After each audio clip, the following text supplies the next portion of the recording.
Shalom saudara, banyak kesalahpahaman yang terjadi di tengah orang percaya terkait dengan hubungan Injil dan hukum Taurat. Contohnya, karena sudah ada hukum kasih, maka kita tidak memerlukan lagi seluruh isi hukum Taurat. Apakah benar demikian? Voice of Pentecost kali ini adalah lanjutan dari edisi sebelumnya. Kita akan membahas dua miskonsepsi tentang hubungan Injil dan hukum Taurat yang umumnya terjadi di tengah orang percaya. Miskonsepsi pertama, kalau saya sudah selamat, mengapa saya perlu menaati hukum-hukumnya lagi? Efesus 2 ayat 8-9 mengatakan, sebab karena kasih karunia kamu diselamatkan oleh iman, itu bukan hasil usahamu, tetapi pemberian Allah. Itu bukan hasil pekerjaanmu, jangan ada orang yang memegahkan diri. Dan lanjutannya dalam ayat 10 mengatakan, karena kita ini buatan Allah diciptakan dalam Kristus Yesus untuk melakukan pekerjaan baik yang dipersiapkan Allah sebelumnya. Ia mau supaya kita hidup di dalamnya. Dari hal ini kita mengetahui bahwa kasih karunia Allah yang menyelamatkan justru menuntun kita untuk melakukan pekerjaan baik yang dipersiapkan oleh Allah. Dan bagaimana kita dapat mengetahui standar pekerjaan yang baik jika kita tidak mengetahui prinsip dalam hukum moral Allah? Dan dalam ayat yang lain, firman Tuhan mengatakan, jikalau kamu mengasihi aku, kamu akan menuruti segala perintah. Dengan sangat jelas, firman Tuhan yang Yesus sendiri katakan memberi petunjuk. Justru menuruti segala perintah Tuhan adalah bukti nyata kita mengasihi Tuhan. Benar, keselamatan itu adalah pemberian Allah. Itu sebabnya menaati hukum-hukum Allah bukanlah sebab keselamatan, melainkan akibat. Kita menaati hukum Allah bukan supaya diselamatkan, melainkan sebagai bentuk kasih kita kepada Allah. Miskonsepsi kedua, Kristus mengajarkan hukum yang baru, yaitu hukum kasih, dan itu menggantikan ke-10 perintah Allah dalam perjanjian baru. Benar, Yesus memberikan perintah baru kepada para murid, yaitu hukum kasih. Namun, baru yang dimaksud adalah Yesus memperbaharui hukum itu sebagai tanda bahwa orang-orang yang melakukannya adalah murid Kristus. Karena hukum kasih sendiri sejatinya adalah kutipan dari hukum perjanjian lama. Kedua, hukum kasih justru merangkum 10 perintah Allah secara sederhana. Bagian yang menekankan kita untuk mengasihi Allah adalah jangan ada Allah lain, jangan membuat dan menyembah patung, jangan menyebut nama Allah dengan sembarang, ingat dan kuduskanlah hari Sabat. Sejatinya berbicara tentang mengasihi Tuhan Allah kita dengan segenap hati, segenap jiwa, dan dengan segenap akal budi, sebagaimana yang Yesus katakan dalam Matius 22 ayat 37. Bagian yang menekankan kita untuk mengasihi sesama manusia adalah hormatilah ayah dan ibumu, jangan membunuh, jangan berzina, jangan mencuri, jangan bersaksi dusta, jangan mengingini milik sesamamu. Sejatinya berbicara tentang mengasihi sesama manusia seperti kita mengasihi diri kita sendiri. Paulus sendiri dalam suratnya menyebutkan bahwa hukum-hukum ini terangkum dalam mengasihi sesama manusia seperti kita mengasihi diri kita sendiri. Jadi, hukum kasih adalah bentuk yang lebih sederhana dan esensial dari 10 perintah Allah. Perlu kita perhatikan juga bahwa arti kasih dalam Alkitab bukanlah perasaan dan emosi semata-mata, melainkan sebuah keputusan yang lahir dari karakter yang benar. Dan karakter yang benar lahir dari menaati perintah Allah. Dari dua miskonsepsi ini kita dapat belajar, sekalipun kita sudah diselamatkan, kita tetap harus menaati segala perintah Allah. Dan sekalipun hari ini kita tidak lagi hidup di bawah hukum Taurat, namun prinsip moral Allah yang terkandung dalam hukum Taurat tetaplah dapat menjadi pedoman dan penuntun bagi kita untuk menuju hidup yang benar. Saudara, Untuk penjelasan lebih lengkap dari tim teologi kami, silakan buka link yang ada di atas atau scan QR Code yang tersedia. Tuhan Yesus memberkati.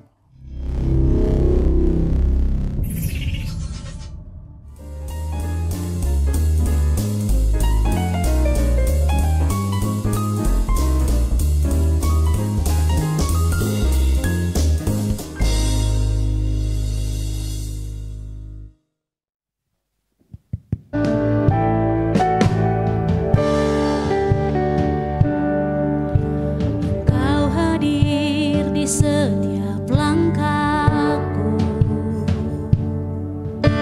Kau pelita di setiap jalanku, dan Ku tahu hidupku dalam-Mu sesuai rencana-Mu.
sudah jadi pemenang.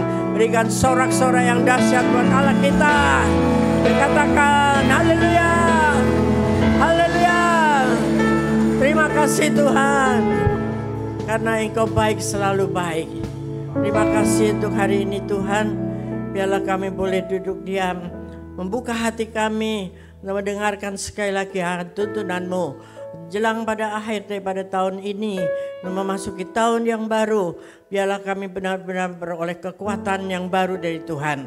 Terima kasih Bapa, dalam nama Tuhan Yesus kami siap diberkati. Mari yang siap katakan bersama-sama, amin. Sorak-sorai sekali lagi buat Allah kita. Tuhan Yesus baik. Ayo sama-sama, Tuhan Yesus baik. Amin. Silakan duduk kembali. Shalom. Puji Tuhan.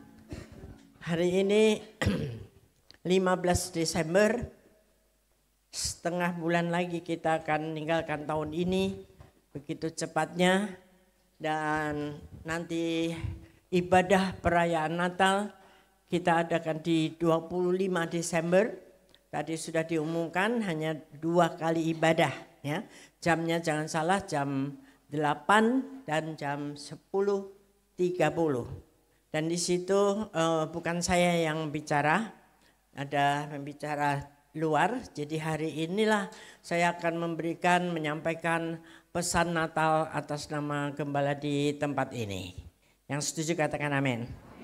Puji Tuhan, kita mendapatkan visi atau tema untuk Natal kita di tahun ini adalah, siapa yang sudah tahu? Pikirkan perkara-perkara di atas ya. Lalu kita punya tema lokal dari Pondok Gede adalah damai di bumi. Mari kita lihat ayatnya di Kolose 3 ayat 1 sampai 3. Nah, mari kita baca sama-sama 3 ayat pertama ini. 1, 2, 3. Karena itu, kalau kamu dibangkitkan bersama dengan Kristus, carilah perkara yang di atas, di mana Kristus ada, duduk di sebelah kanan Allah. Pikirkanlah perkara yang di atas, bukan yang di bumi. Sebab kamu telah mati dan hidupmu tersembunyi bersama dengan Kristus di dalam Allah. Yang setuju katakan amin.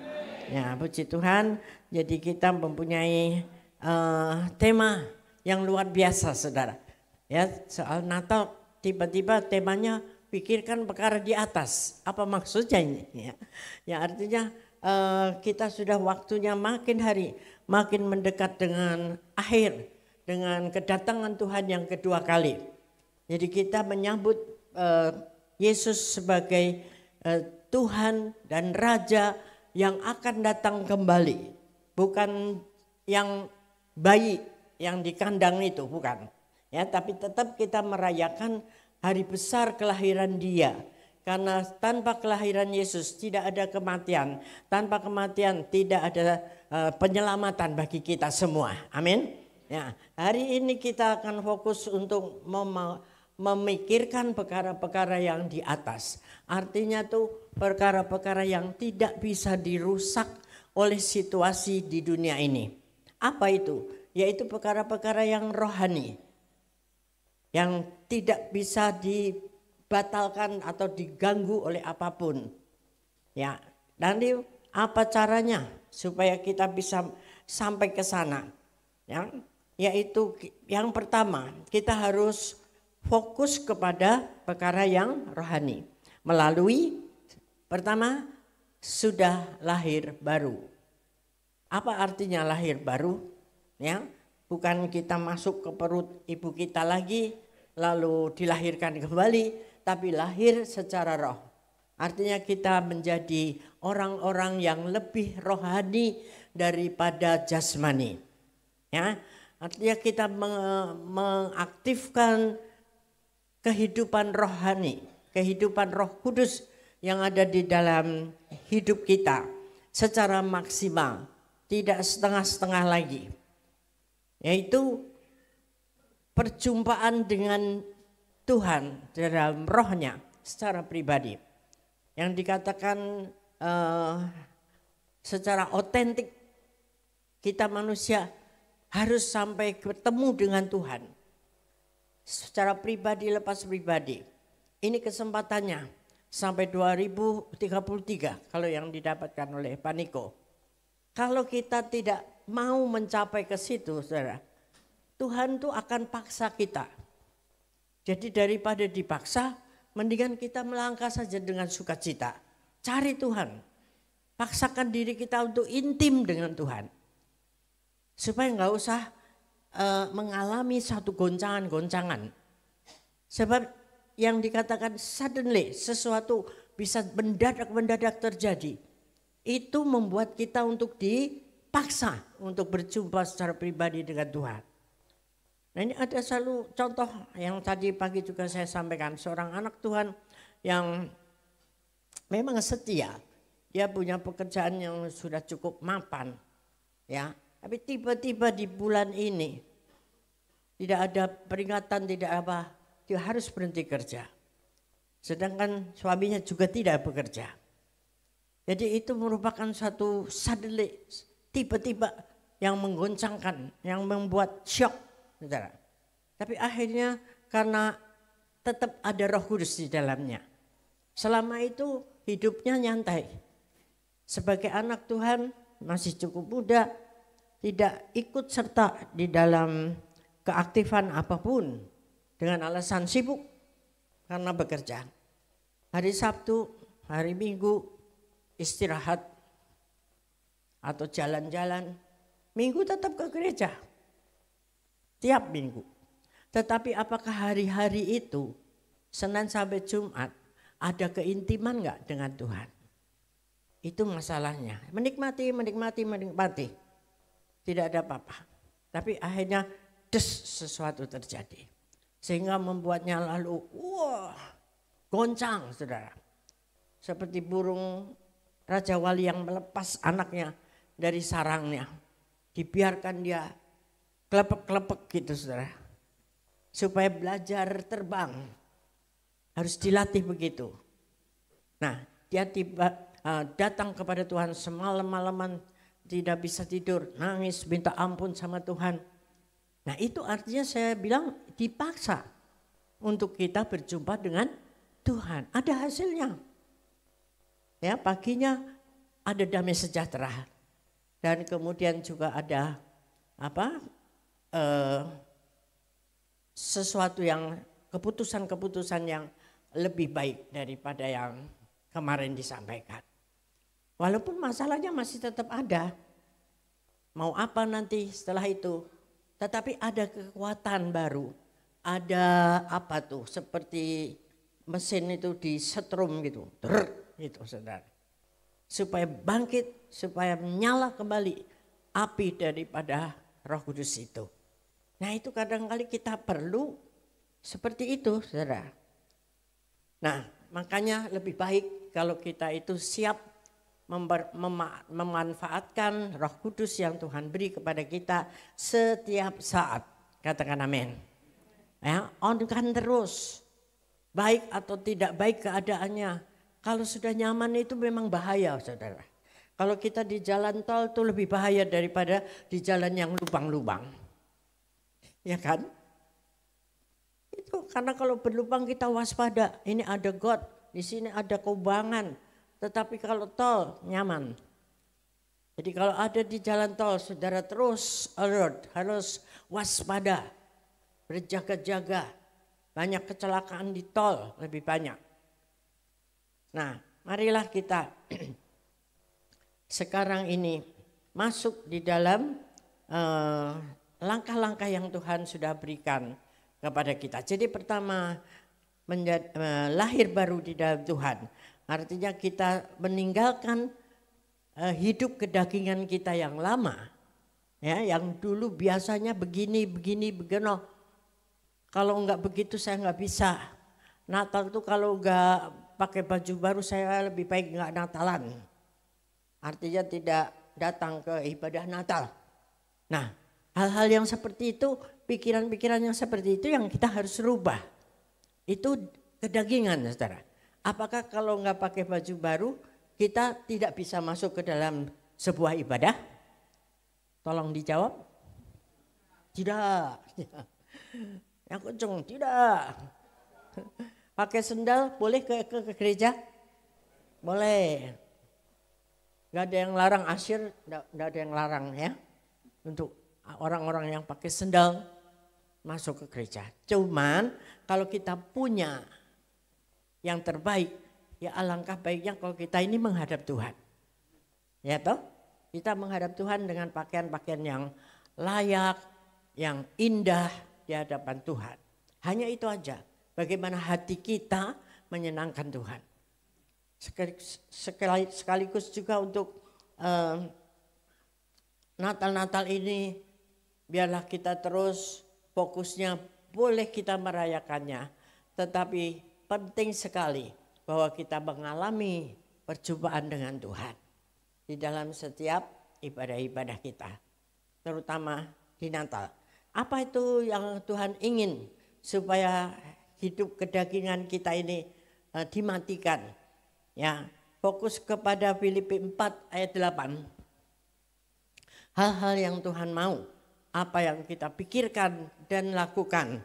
Jadi akhirnya saudara-saudara semua yang satu benar. Ayo sama-sama. Semua yang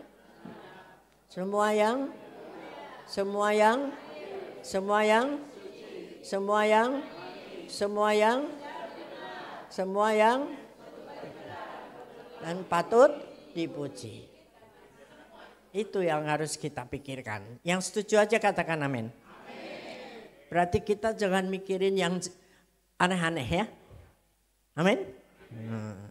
Pikir balas dendam, pikir apa ini mau apa? Bersaing dengan tetangga sebelah. Apalagi Natal kita harus ganti mobil. Nah, ya kalau punya dananya sih oke-oke sajalah. Satu berkat dari Tuhan. Tapi kalau mobil itu satu waktu belum selesai cicilannya terus nabrak gitu kemarin tuh pohon di situ jatuh. Ada yang luka ya. Kayaknya ada yang meninggal juga. Nah itu suddenly loh terjadi. Tiba-tiba gitu kan. Belum selesai cicilannya mobilnya hancur atau kecelakaan.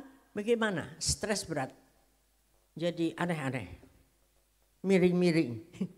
Bagaimana belum selesai mobil masih baru jatuh atau tertabrak. Nah kalau kita masih memikirkan yang seperti itu artinya pikiran kita ini belum fokus ke perkara-perkara yang di atas.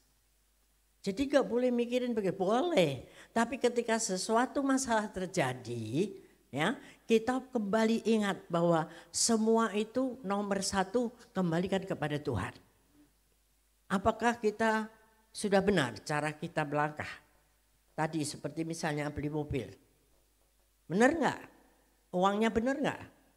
Cicilannya bisa nggak menutupinya? Dan sebagainya dan sebagainya. Apakah sudah perlu? Belum.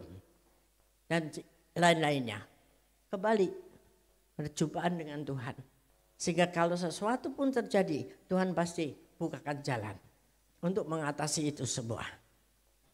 Amin. Nah, itu dia. Nah, tinggal kita lakukan aja. Memang tidak terlalu gampang, tetapi bersama dengan Roh Kudusnya kita pasti mampu. Amin. Ya. Lalu hal yang kedua, setelah kita lahir baru mengandalkan Roh, ya, kemudian kita memikirkan yang kekal ini tadi yang kedua itu, ya, memikirkan hal-hal yang kekal yang Tuhan mau. Yang mulia, yang adil, yang suci, yang benar dan sebagainya. Hingga kita tentu sudah tidak lagi gampang kecewa, dendam, sakit hati. Ya, lalu iri hati tadi itu. Melihat yang tetangga sebelah, teman sekantor, punya apa, kita harus sama. Padahal kemampuan tidak sama. Nah itu tidak penting ya, memaksakan diri untuk beli baju baru walaupun dapurnya sedikit tidak mengebul. Belain harus untuk baju baru. Nah ini semua kebalik. Pikiran-pikiran seperti itu datangnya dari iblis yang membuat kita mencengkeram pikiran kita untuk melakukan yang tradisional, yang selalu seperti itu. Wah, Natal harus begini, begini. Tahun baru harus begini. Harus siapa yang bilang harus, saudara? Hanya kita sendiri. Nah, mari kita berani, kita menerobos untuk hal-hal yang jadi tradisi. Kita rubah sesuai dengan kemampuan kita. Yang setuju katakan amin. Jangan takut dibilang, ih kok begitu sih Natalan? Makannya kok jagung rebus? Nah, kalau saya lebih suka jagung rebus daripada hamburger. Sebab gak doyan. Nastar harus ada tuh. Nanti kalau tamu datang dan sebagainya. Apalagi kalau masakan apa itu biasanya untuk Natal? Hah? Babi panggang ya Hen? Hah? Bukan? Hah? Babi hong. Ya, sama aja itu. Kalau enggak ada itu bukan Natalan namanya. Ya. Belum lagi nanti kumpul keluarga ke hotel yang paling mewah. Enggak peduli nanti itu kredit, saudara. Sudah makan kenyang, kolesterol, besok-besoknya harus bayar kredit. Ke restorannya. Pusing, akhirnya stroke. Nah itu enggak penting ya. Berpadan dengan apa yang ada. Karena yang lahir itu, yang kita rayakan itu namanya siapa? Yang keras dong. Yesus. Jadi kalau yang lahir, yang kita rayakan ulang tahunnya, saudara punya anak, seringkali kita rayakan ulang tahun, ya kan? Tapi anak itu pada waktu pesta itu dia nggak ada di situ, dia pergi main dengan temennya. Bagaimana kita? Sukacita atau enggak? Enggak, pasti enggak. Loh ini yang dipestain siapa? Nah seringkali di dalam Natal-Natal kita itu Yesus enggak hadir. Sebab apa? Ya karena kita memikirkan perkara-perkara yang jasmani itu loh. Banyakkan acara, ya Natal gede-gedean, waduh luar biasa. Acara demi acara, itu terus yang menjadi beban pikirannya. Capek saudara, badan capek, tenaga, pikiran. Lalu duit, dana, kumpulkan, dipaksa, ayo janji iman. Kita nggak ada janji iman ya sini ya. Hanya janji amplop aja ada. Nggak janji itu nggak janji. Itu sesuai kerelaan saudara. Amin. Nah seberapa yang kita ada itu kita pakai. Jadi nanti 25 kalau nggak ada kue jangan nanya ya. Tetap sukacita? Ya aminnya cuman minir. Jangan khawatir, kue pasti ada.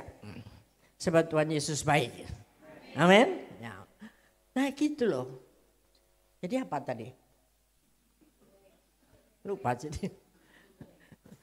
Babi-babi boleh ya. Tapi jangan terlalu banyak. Amin. Nah. Ya, jadi yang kedua itu kita lebih memikirkan yang kekal, yang rohani daripada yang jasmani. Supaya kita itu layak.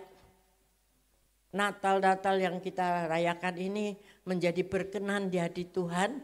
Dia hadir, lalu kita berjumpa dengan dia. Ada damai, sejahtera, itu yang poin keduanya nanti. Karena hati kita semua oke.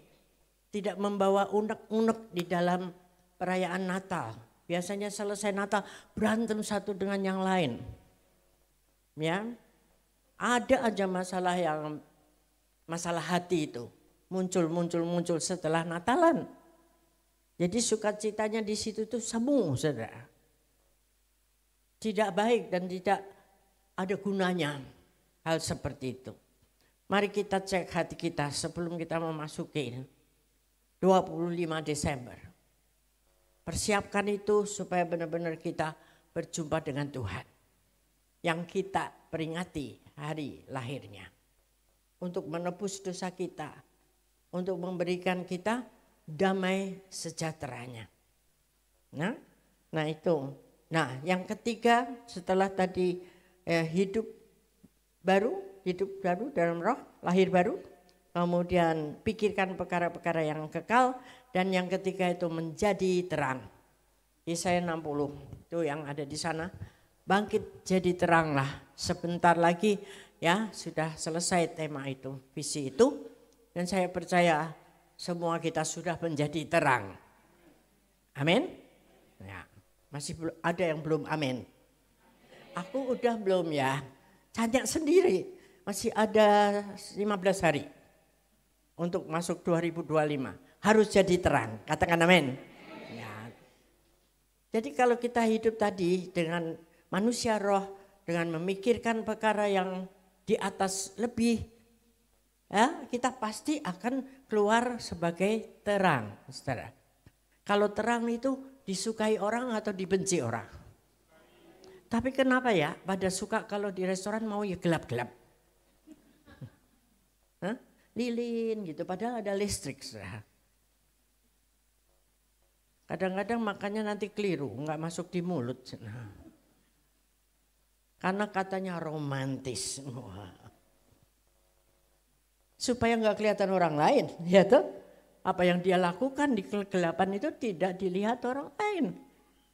Ada sesuatu yang tidak baik yang dilakukan. Karena kalau terang nggak enak melakukannya. Nah gitu, hati-hati. Jadilah terang. Jadi bukan kita sendiri malah aneh-aneh. Di mana kita berada, di situ harus ada terang. Kayak orang akan datang kepada terangmu itu. Karena Allah sudah menerangi hidup kita. Ya, seperti bulan itu dapat terangnya dari matahari. Ya, kalau bulan itu terang, kita suka melihatnya. Walaupun di Jakarta ini sulit melihat bulan yang indah. Sebab terlalu banyak lampu-lampu yang terang. Coba sedikit ke pinggir sana. Ke Bekasi ujung sana, Babelan.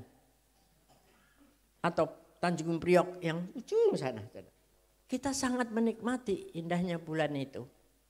Walaupun dia tidak seterang matahari. Ya. Bintang pun bisa menerangi bumi ini.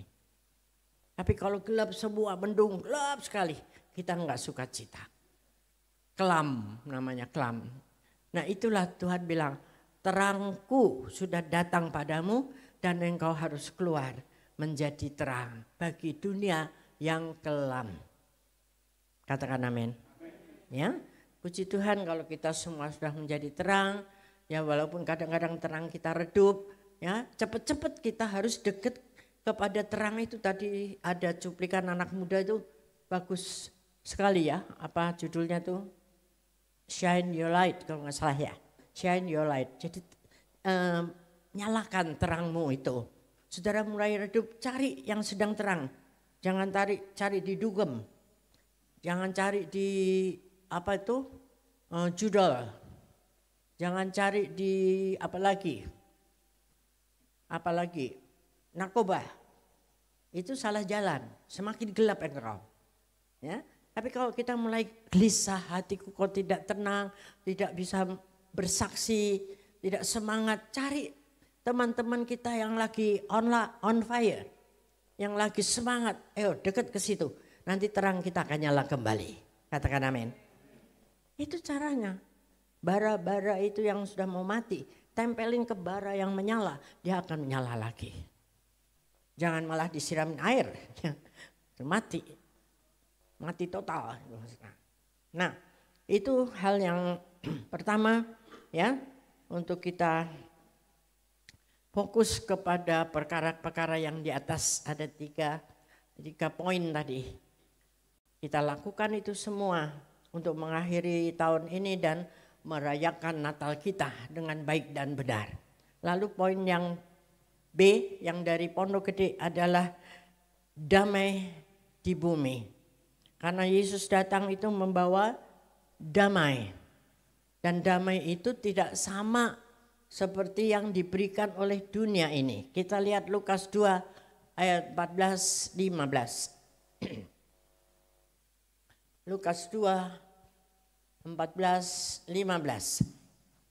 Kemuliaan bagi Allah di tempat yang maha tinggi dan damai sejahtera di bumi di antara manusia yang berkenan kepadanya. Terus setelah malaikat-malaikat itu meninggalkan mereka dan kembali ke surga, gembala-gembala itu berkata seorang kepada yang lain, marilah kita pergi ke Bethlehem untuk melihat apa yang terjadi di sana seperti yang diberitahukan Tuhan kepada kita. Jadi ayat 1, kembali lagi yang 14 tadi. Kemuliaan bagi Allah di tempat yang maha tinggi dan damai sejahtera di bumi di antara manusia, tapi yang berkenan kepadanya. Jadi kalau Anda hidup berkenan di hadapan Tuhan, damai sejahtera itu pasti ada. Aminnya mana? Jadi kalau hidup kita enggak penuh dengan kebaikan dan perkenanan Tuhan, kita enggak damai sejahtera. Nyanyi aja nyalain WL-nya di ibadah. Tuh WL-nya enggak bener. Kita apa katanya biasanya bilang apa?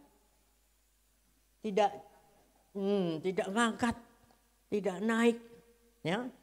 Salahin WL-nya, salahin musiknya, padahal hatinya sendiri yang lagi rempong, saudara.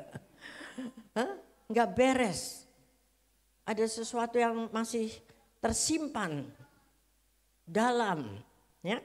Jadi harusnya ketika kita beribadah ini semuanya, setiap kita membawa hati yang benar di hadapan Tuhan. Lalu Tuhan hadir di sini dan memberkati kita. Amin, amin, amin. Apapun masalahmu, tinggalkan dulu. Puji, sembah Tuhan. Buka hati. Bangun tahta namanya tuh. Untuk Tuhan datang dan memberkati kita. Memberkati jangan terus identik uang. Kado. Musim Natal kan? Nggak dapat door prize saja bisa jadi masalah, saudara. Harusnya itu aku yang dapat, berebut. Padahal itu kan namanya kan ocokan ya. Nggak ada yang perlu diributkan. Gitu. Jadi hati-hati yang seperti itu jangan kita bawa lagi. Ya, kalau apa tadi? Bagi yang berkenan kepadanya. Jadilah orang yang berkenan yang tadi itu. Memikirkan yang suci, yang benar, yang kudus, yang mulia, yang adil. Apakah kita sudah adil dalam kehidupan kita bersama manusia di dunia ini, bersama keluarga inti kita? Apakah kita membeda-bedakan antara anak A dan anak B? Uang jajannya beda. Nah, itu yang membuat sekarang ini banyak anak-anak yang putus asa, bunuh diri. Karena banyak dibully di luar sana, saudara. Bahkan dibully di dalam keluarganya sendiri. Itu sangat berbahaya. Mereka tidak punya tempat untuk mengadu. Kalau dibully di sekolah, mengadu ke orang tua dimarahin. Atau orang tuanya mungkin terlalu sibuk. Walaupun itu pendeta. Kemarin baru kan, belum lama di Surabaya tuh. Anak seorang pendeta hamba Tuhan. Dia ada waktu untuk mesbah keluarga bersama-sama. Tapi mungkin tidak terlalu panjang atau tidak terlalu detail untuk menanyakan kamu ada apa, kamu ada masalah enggak di sekolah. Hati-hati sekarang anak-anak kita ini, saudara. Yang kemarin barusan tuh yang di BINUS, sangat mengerikan. Karena lingkungannya tuh anak-anak dari DPR, dari MPR, dari anak siapa lagi, anak raja. Padahal kita sebetulnya ajar anak kita untuk bilang, aku anak raja di atas segala raja. Itu, ini belasan, enggak apa-apa belasan. Karena Allah kita bisa menurunkan pasukannya untuk menjagai anaknya. Nah itu makanya intim atau tidak, enggak tahu. Di situ masalahnya. Perlunya untuk kita intim dengan Tuhan sendiri, enggak takut. Karena Allah lebih dahsyat dari segala masalah kita. Ajar anak-anak kita seperti itu. Jangan tergantung kepada orang tua.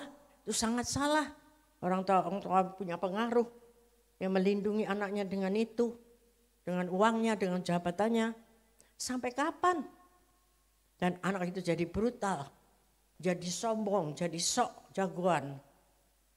Ya, mari walaupun kita tidak presiden ya, kita tidak anggota MPR, tetapi ajarlah anak kita ini untuk takut akan Tuhan.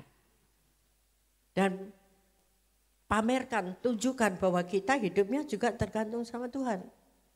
Jangan anak orang tua anaknya paksa, ayo gereja, sekolah minggu, yut, tapi dianya nonton TV sambil smoking ria, saudara.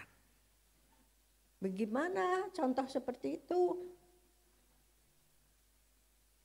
Ya, mari kita berhenti dari segala hal yang seperti itu, saudara. Yesus datang membawa damai sejahtera. Itu yang kita kejar. Untuk kita sebentar masuk dalam perayaan Natal.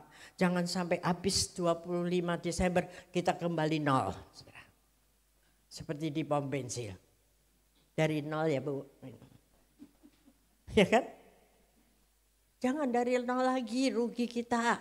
Udah sampai di sini, sudah memikirkan perkara di atas, tinggal masuk ke sana. Tapi kita kembali ke nol. Karena tidak ada perjumpaan dengan Tuhan. Natal berakibat perpecahan. Ya, kontok-kontokan, marah, dendam, iri dan sebagainya. Buat apa? Lebih baik kita Natal di rumah itu. Jadi selesaikan setiap hati kita di hadapan Tuhan. Untuk kita benar-benar menyambut Dia. Bukan yang bayi itu lagi, tapi segera Dia datang sebagai Raja di atas segala raja.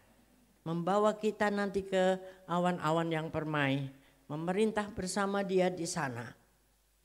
Damai sejahtera selama-lamanya. Dan dari hari ini, dari sekarang, kita sudah tarik damai sejahtera itu dalam hati kita. Masalahnya kita apapun, nomor satu kan fokus kepada perkara yang di atas. Sehingga damai sejahtera ada menguasai kita, masalah-masalah menyingkir sendiri-sendiri. Saudara. Ya kalau kita memang bikin salah di masa lalu, segera bereskan dengan Tuhan. Minta ampun, karena Dia Bapa yang pengampun dan pengasih. Ya, saya sampaikan satu hal lagi, Kolose 3 ayat 10. Nah ini hasilnya kalau kita sudah memikirkan perkara yang di atas, lalu kita telah mengenakan manusia baru yang terus-menerus diperbarui untuk memperoleh pengetahuan yang benar menurut gambar kaliknya. Terus-menerus diperbarui. Jadi setiap hari kita terus diperbarui oleh Tuhan. Ya, memperoleh pengetahuan yang benar menurut gambar kaliknya. Kaliknya itu apa itu saudara? Gambar siapa? Allah kita, Bapa kita.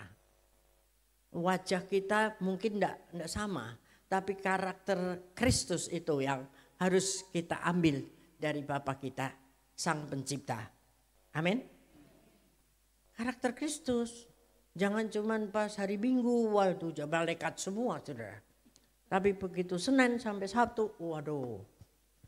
Kalau di kantor mungkin sebagai pimpinan, wah semua dibuli-buli semua saudara. Nah ini masalah bully-membuli itu ya saudara. Jangan sampai terjadi dalam rumah tangga kita.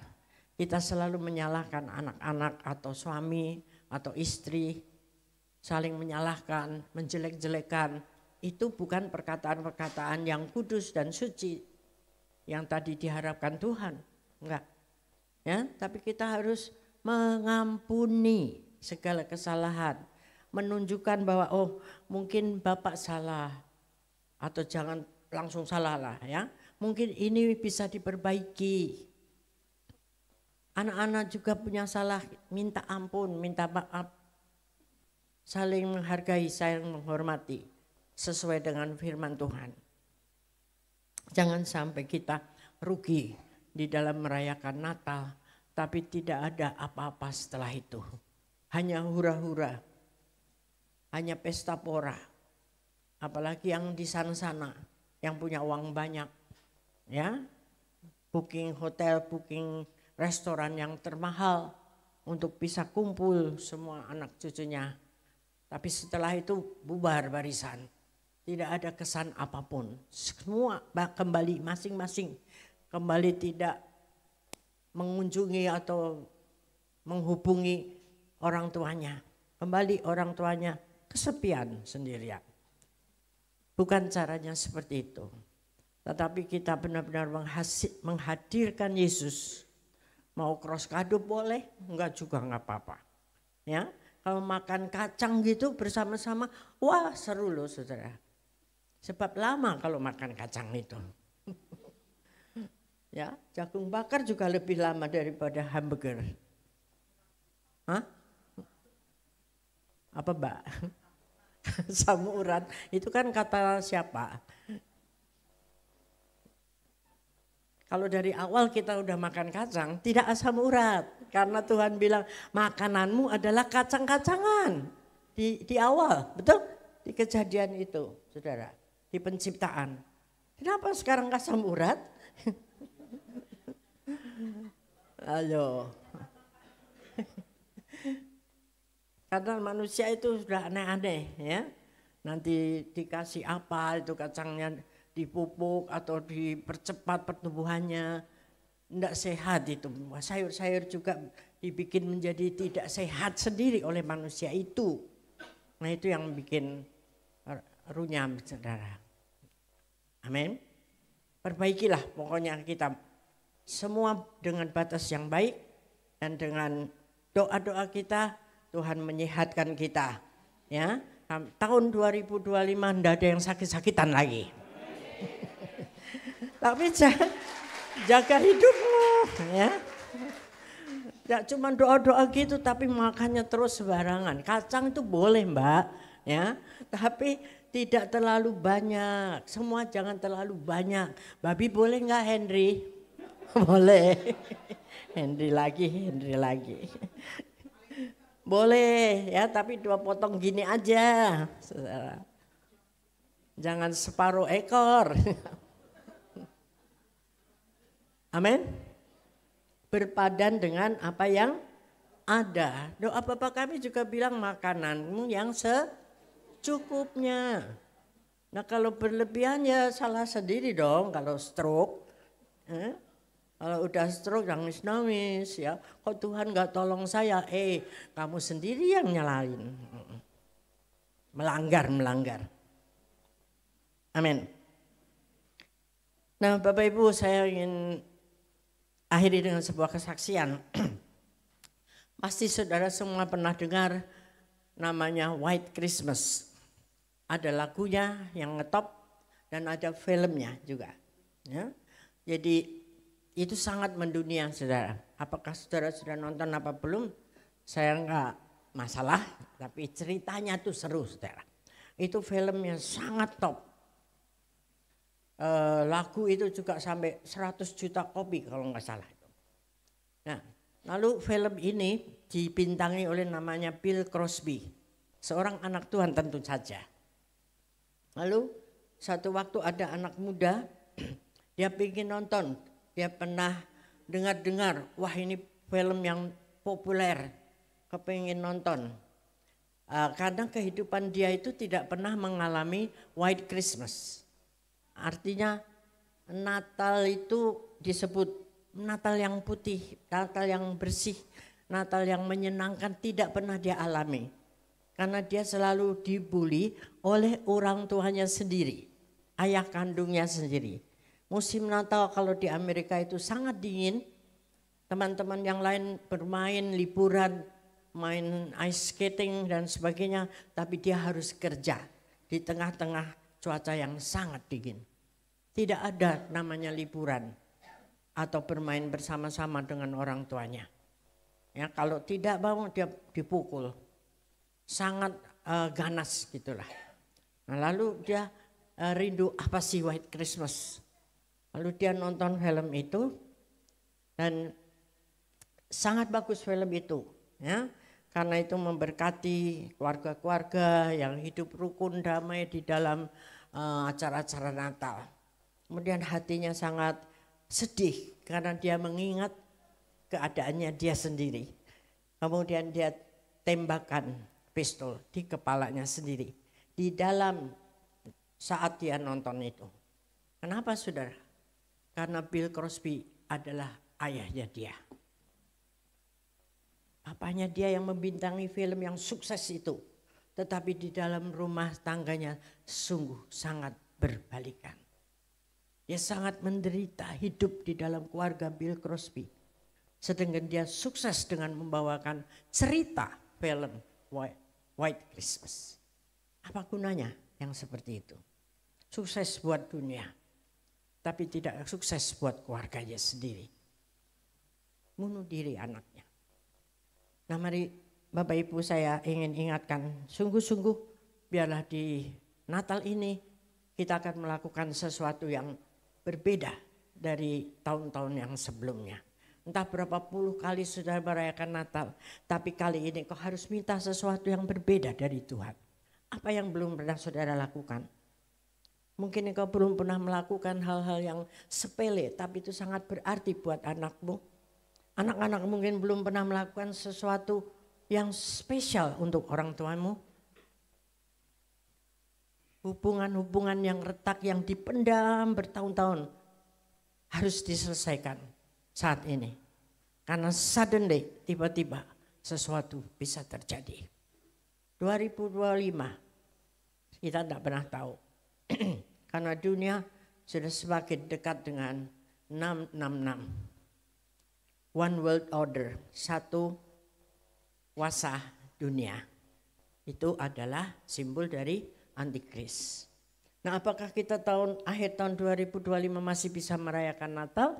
Kita nggak pernah tahu. Apakah kita sudah check out?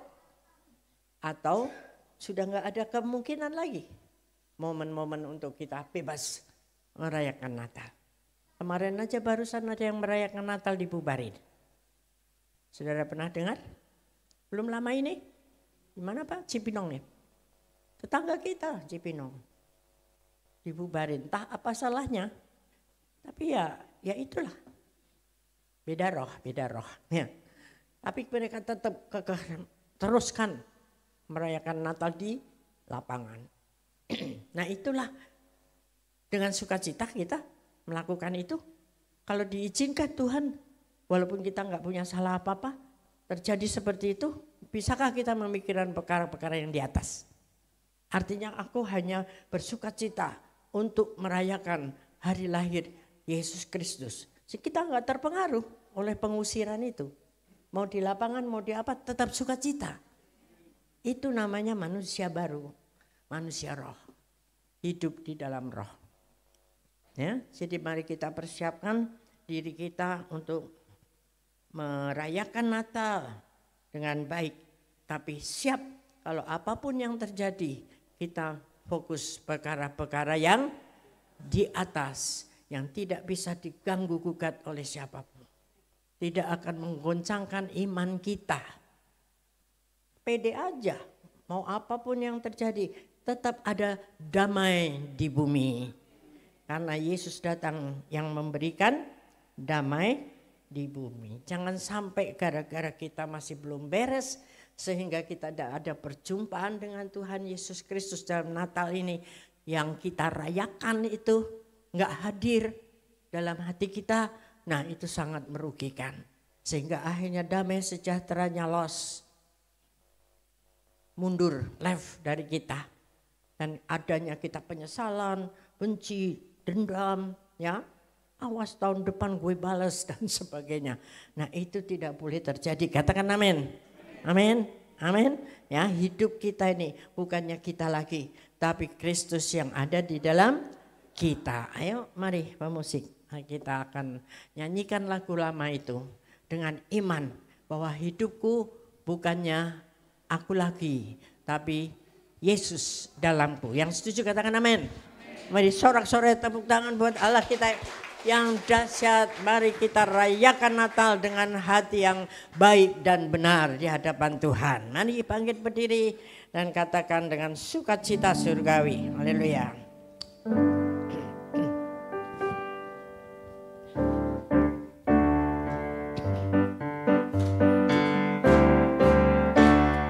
Hidupku bukannya aku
Bapak Ibu Saudara sekalian, menjelang kita merayakan Natal bersama-sama, cek setiap hati kita.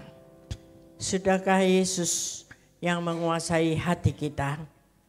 Supaya perayaan Natal kita mendatangkan damai sejahtera yang kita bisa bagi kepada dunia ini. Kalau saudara ada yang masih memiliki satu ganjelan, apapun itu pergumulan-pergumulan yang nanti bisa menghambat hubungan kita dengan Tuhan, engkau tutup mata dan engkau angkat tanganmu. Saya akan berdoa bagi saudara. Apakah itu pergumulan untuk ekonomi, sakit penyakit, masalah, perpecahan, hadapkan kepada Tuhan saat ini juga. Dan Dia akan menjamah hatimu dan memberikan engkau jalan keluar. Terima kasih Tuhan Yesus. Engkau melihat tangan yang terangkat atau mungkin juga yang tidak mengangkat tangannya. Tapi engkau melihat hati setiap anak-anakmu di tempat ini. Dan engkau datang, Roh Kudus, jamah setiap kami. Jamah setiap anak-anakmu ini ya Tuhan. Supaya ada pemulihan-pemulihan terjadi. Ada damai sejahtera Natal turun atas setiap hati. Atas setiap keluarga. Atas setiap persekutuan-persekutuan yang ada. Kul-kul yang ada. Biarlah damai Natal itu terus kami rasakan sampai tahun-tahun yang akan datang. Tidak tergoyahkan iman kami oleh apapun yang terjadi di bumi ini. Terima kasih ya Tuhan. Terima kasih untuk kemurahan dan kebaikan-Mu. Dalam nama Tuhan Yesus Kristus. Terima kasih ya Tuhan. Terima kasih Tuhan untuk kasih setia-Mu yang ku alami dalam hidupku. Terima kasih Yesus untuk kebaikan-Mu sepanjang hidupku. Terima kasih Yesusku buat anugerah yang Kau beri sembari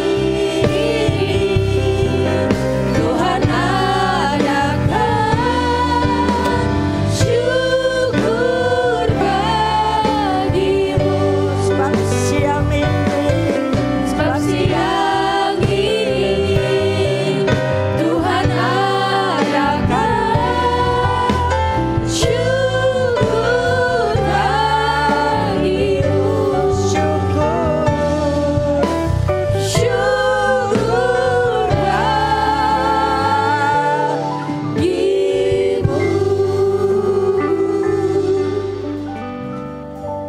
Tak habis-habisnya kami bersyukur Tuhan untuk hari-hari yang Engkau sudah beri kepada kami sepanjang tahun ini ya Tuhan.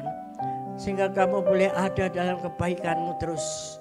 Kalau kami jatuh, Tuhan yang sudah mengangkat kami kembali. Kalau kami belum selesai dengan hati kami, hari ini Tuhan akan jamah dan selesaikan bersama-sama dengan Engkau. Terima kasih Tuhan, dan kami siap pulang ke rumah tangga kami masing-masing dengan berkat daripada Tuhan, yaitu berkat yang melimpah dari Allah Bapa di surga. Damai dan sejahtera Natal turun atas kita semua, dan Tuhan akan menyiapkan hatinya untuk diberikan kepada setiap kami yang membuka hati bagi Dia. Terimalah berkat Natal itu di dalam nama Tuhan Yesus Kristus. Haleluya. Amin. Selamat hari Minggu. Tuhan Yesus memberkati. Bapak Ibu Saudara boleh bersatu sejenak.